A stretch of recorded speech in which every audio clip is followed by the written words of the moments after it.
Hi and welcome to another episode of The Grind. My name is Violet Njiki. Well, today we are going to delve into the entertainment industry a little bit.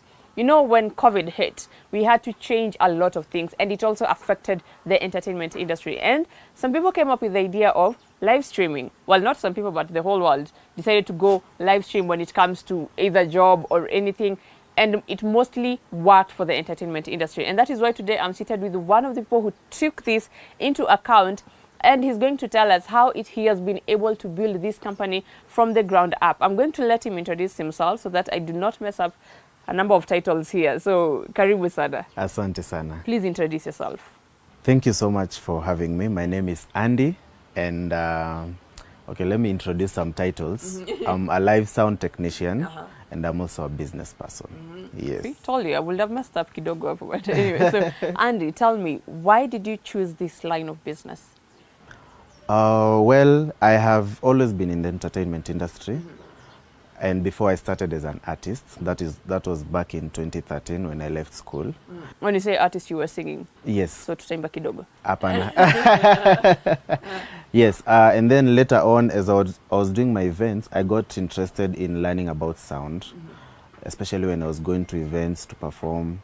I got that interest to venture into sound, and when I thought of starting a business, that was the first thing that came to my mind. Sound. Yes. Yeah. And from there I started as small as not having my own equipment, but maybe getting events and then outsourcing the equipment. So that's how I started, and that's how I ventured into the sound industry. Yeah. So how long ago was this that you started this business? That was back in 2013. 2013. So you've been there for a while. Yeah. But I was still in school. Ah. So I was doing all that while I was still in school. And then in 2014, I felt that business is sweet, and then I dropped out of school. You dropped out of school to venture into business? Yes, that's a bad thing to say. Yeah, but you did it. So when you were starting out, how much are we talking about that you had on you? 0 shillings. 0? Yeah. How was this possible? And this is not a story of I started with 1 chicken and now now you have 100. Yes, but it was 0 shillings. So I started looking for events and then outsourcing the equipment. So that's why I say 0 shillings, because it's just marketing on social media, and then I get someone who has a wedding and they want event, sound, and then I outsource from someone. Oh, so you ask them to pay the down payment first? Yeah, I ask them to pay the down payment, and then I also pay the down payment to the owner of the equipment, and then now I make some profit out of that after the whole event. But my first event was a big mistake or flop, because I made a loss. The person who was giving me the equipment was giving me at a higher price than I had quoted. And then I carried the sound with a matatu. Wow. Okay, yeah, that is a big risk. It was in Kasarani, and the sound system was in town. Wow. So I had to use a matatu and then take the equipment there, and then I didn't know how to operate. So I also had to get someone, and then after that I took a taxi back to town.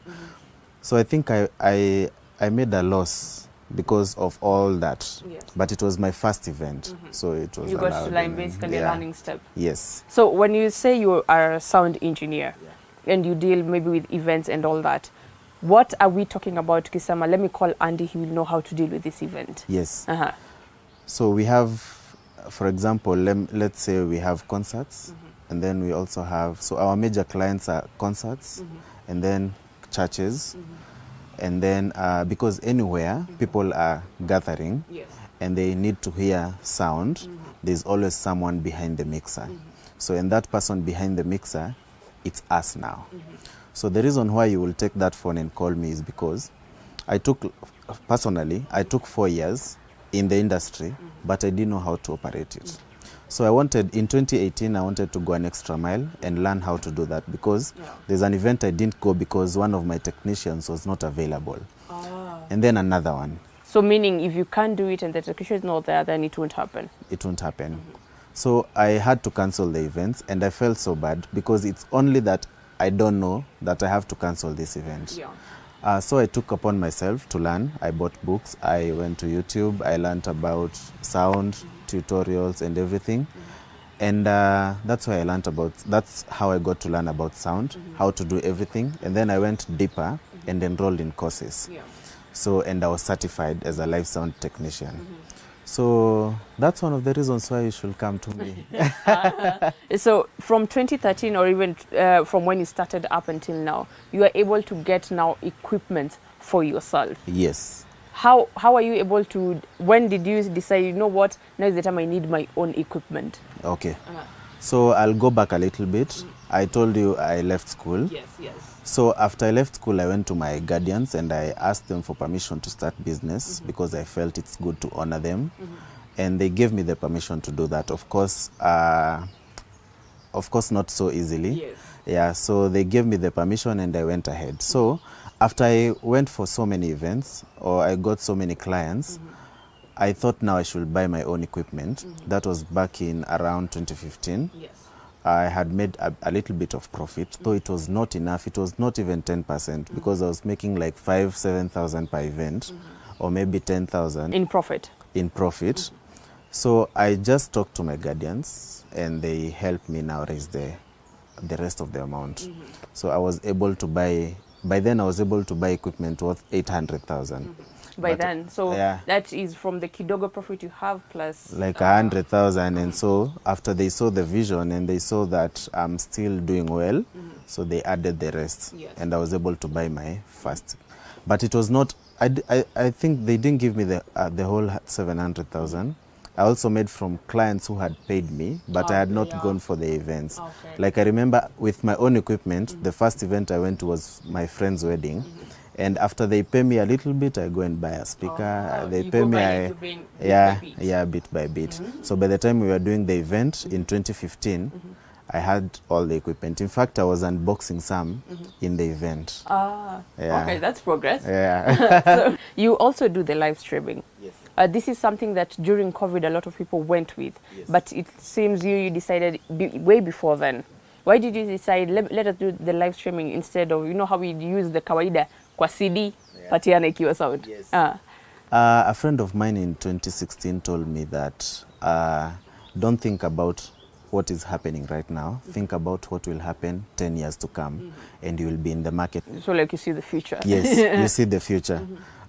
So we had started doing live streaming even before COVID came in, and we had done a lot of practice because I'm saying we because personally I deal with audio alone.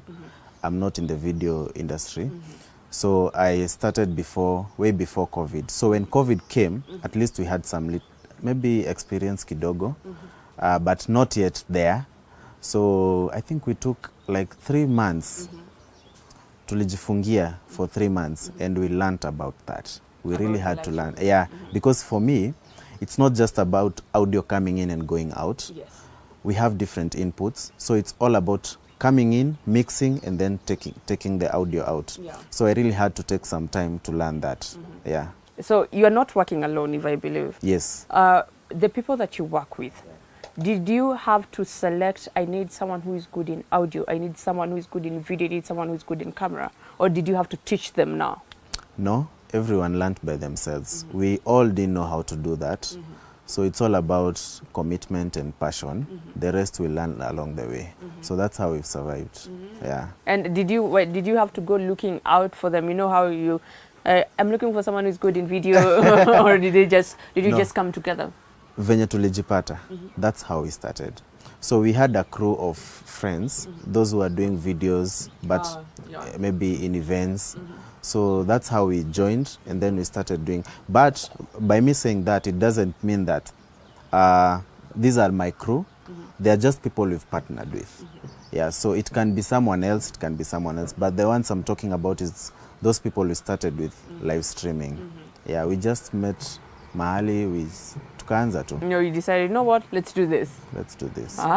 So we go back to your equipment a little bit. When you were buying them, did you have to buy them from within the country, or you were like, I need to get the best of quality, so you had to outsource them? So at first I bought them locally, and it was so bad because everything was fake. Wow, okay. Unfortunately. Everything was fake. And not fake that it doesn't work, but not an original model. So I bought them locally in town. I felt maybe I needed to start there because I had no connections of people who do importations And I also didn't know about equipment so much. You see, yeah. I just love it, but I don't know what is needed. What you need for actually. Yeah, so I just need to buy locally so that if maybe I don't need them in my set, I can just return to the shop. Yeah. So I found it easy as a way of starting. And although I bought them fake, I still feel that I needed to do that for my first set. Yeah, so I bought them locally. So you started with locally, then now you are able to go out upgrading. Yeah, upgrading pole pole. I also have some, hizo zenye I'm calling fake. Yeah. They are still working, but I started now outsourcing. So most of my equipment now, I've imported them myself. Yeah. So when you were starting the business from the live streaming and such, were people acceptable to the fact that now it's different? We are moving to a different world, technology is upgrading, that live streaming is more actually better than having to package it and like you have to wait for 3-4 months to actually get the actual version? Now, before COVID came in, people were not accepting it so easily. I remember at that time pastors were saying, you know, Facebook is evil, you should not be on Facebook while you're in church. And then after COVID, they started telling us, go live, like, go on our Facebook page. So at first, before COVID, it was not easy. And then when COVID came in, some people also were not accommodative to that idea. But later on, like I think in 2020 is when most people now started seeing that, yes, accepting that live streaming is the way on Facebook, YouTube, and all other social media platforms. But before COVID... And was COVID hitting, was that like a big thing for you? Because did you get like a streamline of guests, now clients who want, you know what, we want your live streaming services? Did it like create a very huge impact of the number of clients that you got? No, not really as we had expected. But I think it's the need now that maybe people started seeing the need that they were accepting slowly. So we didn't have that line of clients as we had expected. It took like a year. Yeah, because you see, even like our main clients are churches, and they didn't have some, maybe let's call it income at that point. And then you're telling them that you have live streaming services at this amount. So it's not possible to them, and some were even live streaming using their phones. And later on, it's when they came to accept, I think after they opened churches. Yeah. That is when they came to accept, now this is something that we need to do. Yes. Wow. Well, for Andy, live streaming has been his line of business ever since, even before COVID hit. He had actually thought of the future. Do you think about your future though? Well, you're going to take a short break, but we'll be right back to understand about his competition and his marketing in this line of business.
Marketed on social media alone, and it has worked out for me. and also referrals from previous clients. And then I talked to my friends a lot on a weekly basis. I have to follow up on them.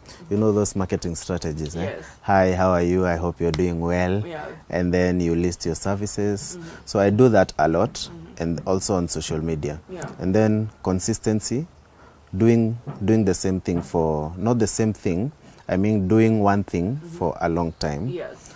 There's You're a able time, to perfect it. yes, there's a time people were calling me when I had not communicated for a long time, and they contacted me asking me, are you still doing this and this? And I felt that question I should not receive that question once again. They should be like, Andy was sound. Yes, this is what he does, and if you want these services, this is the guy. So that's how I've marketed for that long. Yeah. I remember when you were starting, I forgot to ask, you said you also deal with training. Yes. What training exactly are you dealing with? So we train on live sound. As I told you, I started when I didn't know how to do all these things. And then after some time, I started learning and enrolling in courses. So that's when I gained the interest to train about sound, because I also felt many people are also like me. Maybe they have their own equipment, but they don't know how to operate. And maybe those who operate, they don't know maybe the basics and what is needed for a perfect sound. Yes. And maybe to mix good sound and to produce a good mix. Yes. So I felt there are many people like me out there, and that's when I started training. Yeah, and also it was in 2018, 2019 when COVID was coming in.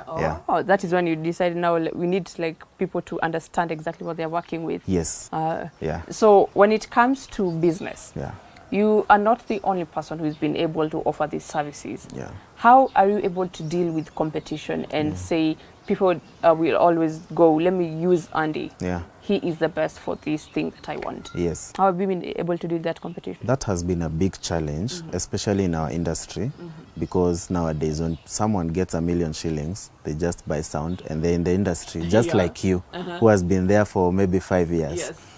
And they charge 10,000 and you're charging 70,000. Now, how will a client take your the services? 70 over the 10. Yeah. So for us now, when I came into training, that's when I learned about the quality. And that's when we started. In fact, we even increased our prices after that, because now the quality really improved. Because now we understand what we are having, what we are doing, and everything that revolves around sound. And that's what has kept us, even when people are coming in. And then you see a lot about training. You can't do it in, you see, when you get $1 million, you can buy sound tomorrow and this weekend you're in business. Yes. But about learning, you have to take time. And that's when now we differentiate between the two. Yeah, that's what has kept us in the market. Yeah. So you've talked about pricing, then also the fact that you had to increase your prices. How do you charge your clients for the different things that they come and ask for you? So it depends. So we don't have a fixed price for specific services, because we learned along the way that maybe you can charge a client 70,000 and it's too much, that they can't afford you. You can also charge a client 70,000 that it's too little and they don't believe that you can deliver. So we first meet the client and we get to understand their event, what they are looking up to, what they are planning, and then from there we charge. Yeah. So there's no like at hii price range? Nah. We've given sound for 40,000 in an event and 100,000, the same sound. Yeah. Oh. The same services. Yes. Wow. And do you also factor in the fact that you may be covering, maybe it's a birthday or a church service or a wedding? Does that also factor in when it comes to pricing? Yes, the kind of event matters, and the number of people attending, and the logistics, all the logistics involved. So number one, a birthday party is different from a wedding, different from a concert. And also the location matters. Maybe you have a birthday or wedding in Garissa. So we also have to factor in all that. Yes. Yeah. So from 2013 till now, you've been in business. Has this business able to open up more boundaries for you, or as you're just still enclosed on the sound business? No, we've expanded. Now we have an events garden that we launched in November last year. And we are doing well. So we are still in the events industry, but we are now expanding. Oh, still, but within the same industry? Within the same industry. And also it has also increased our clients, maybe base. in terms of there are clients who want the gardens and they have nothing else planned. Yeah. So we also partner with our clients, we provide the sound, and we have also partnered with other service providers whereby we share their contacts to our clients. So we've expanded our wings. Yeah. Apart from the challenge of competition, are there other challenges that you've been able to face in this industry? Now the sound industry, yes, number one is resources, because sound system, this equipment are very expensive. Yeah. Like maybe we were discussing with you guys before, like a mixer, digital mixer costing 400 and above. Yeah. That's way too expensive. And then we have speakers, they are very expensive, and equipment that are involved in between, microphones. Yeah. So they are all expensive. So apart from competition, resources are also a challenge. bit of a hassle. Yes. So when you started up until now, if I may ask, where is the farthest that you've been able to provide your services? So we've provided services for politicians. Wow. Yeah, we've provided for corporates, big corporates. We've provided for big banks. We've provided for, So I'm avoiding to mention the names, Yes, especially at this season. Yes. Yeah, but we've provided for almost all the big politicians that we can mention. Yeah, because at some point, especially in 2016, 2017, 2018, we were dealing with all of them during their campaigns. Or during their campaigns. Yeah. So when it comes to this kind of a business, you may have friends who are like, you know what, I have a friend who does sound. Maybe I can call him up and he can hook me up with something. Do you factor in the fact that friends may come and ask maybe for a lower price for what you're asking? And do you believe that there is no friendship when it comes to business? Yeah, that's a very good question, because I believe friends should be the ones who are supporting you even more. And there is a saying that goes that you should not make clients from your friends, but you should make friends from your clients. And that has been my strategy, because friends and family, one thing, watajitetea sana. And they won't see or understand that you went through something, or maybe you bought that equipment so expensive that you cannot be able to give them for free, including even our gardens, whereby maybe some people have come and they want to do an event for free. But you see, it costed us so much for us to set up that garden. And that's when nitaenda chini nianze kuwakopa the friends, na tutaumia wote. So that's why I usually go with the saying that you should make we should make friends from our clients rather than clients from our friends. So inaweza kuangusha kidogo if you go the other way. Yeah, yes. So being in this business that long, what has it taught you as a person? As Andy will say, for being in this business, it has taught me this. Being in business has taught me a lot. Number one, it has taught me humility, because as much as the business is doing good, you still need people, let's call them even friends. You still need your friends. You still need everyone in your circles. So it has taught me that, and it has also taught me patience, in that something doesn't take 2 seconds to grow and become big. It takes time. It grows pole pole. And the good thing is, if it grows pole pole, it will sustain itself. Rather than maybe kukuja haraka, it just goes haraka vile likuja. Yeah, so it has taught me those two things. And then it's rewarding at the end of the day. After all that hustle, and then you make some good amount of money, you just feel good. Yeah. So when we are talking about friendship and clients, there is a question that hit me. Have you ever gotten, or rather have you ever had a client who actually you provided the service but did not pay the actual amount that you agreed on? And what were you able to do during that? In fact, I have so many friends who have not even paid a single coin after I've done their events. And niliwachia tu. Sema ni God. Ni God tu, Mungu ata. And they are still my good friends. But now I learned a lesson. Yeah. I just picked the lesson and I moved on. What is the process that a client has to go through so that they can get your services? Do they have to call, down payment, or what happens? So they first call. I assume that they got our number from our Facebook pages or social media platforms. So they call, and then maybe if they have any question, we can answer via phone. And then if they're interested now to book our services, they can now visit our offices, and then we share with them our contract. They look at it. If they are comfortable, then we go ahead, they make a down payment. So if it's the garden, it's usually 100% before your event. Yeah. So if it's the sound system, 70% or 80% before the event. So now it depends with the services they are looking for. Yeah. And also the price that you will give them. Yeah. So being in business this long may give you some recognition. Yes. Has it occurred to you as such? Yes, it has. So like in 2015, I got the top 25 under 25. By then, it's a recognition from KCA University, whereby they were appreciating top 25 entrepreneurs under the age of 25 years. And then in 2017, I got top 40 under 40 by Daily Nation. And then in 2018, we got the Sound Company of the Year, Wedding Awards Company. Nice. Yeah. So you've been able to make a number of steps from then. Yeah. So if somebody wants to get in contact with you, or rather wants to use your services, how are you able to do that? So they can get us from our social media platforms. We have Mambo Yote Sound. We also have MYS Audio School, and we have Sweet Memories Gardens.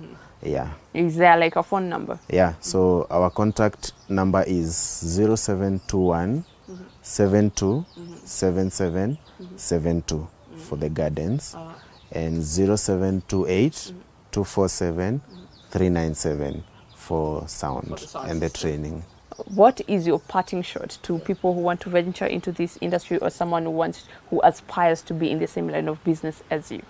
So I will tell them that business is kind of personal, in that you have your own journey. Everyone has their own journey. Of course, there are there are challenges that we all share, like competition and all that. But everyone has a unique journey. It's like marriage. All marriage is not the same. So we have to follow our journey, but it's sweet at the end of the day. So I will encourage everyone, especially young people who want to join business. This is the future, and it's what we are looking for, and it's what everyone is looking for. So be confident, just join. Ingiza tu kichwa. Anza. Na uendelee. Thank you so much, Andy, for your time. Well, that is all we had for you today. And Andy has told us that every business is unique. Every business has its own journey. What is your business journey? If you want us to feature you, or you have a business in mind that you want us to feature, remember to talk to us on TV47 KE on all our